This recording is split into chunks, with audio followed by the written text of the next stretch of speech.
Ще ти кажа нещо, което няма да ти хареса. Влязъл си в дълговата спирала.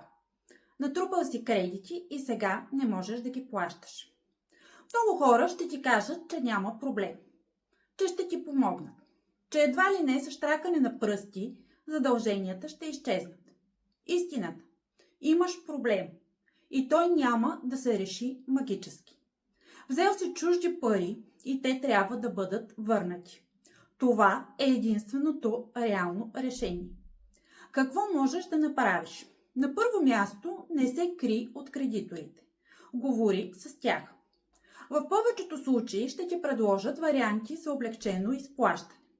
Така ще си спестиш допълнителни разходи, наказателни лихви и още по-големи проблеми. И не чакай последният момент. Колкото по-рано започнеш да плащаш, толкова по-малко ще платиш в края. Трудно е, но бягството не решава проблема. То само го оскъпява. А вие как смятате? Кое е по-трудното? Да признаеш проблема или да го отложиш? Пишете ми в коментарите.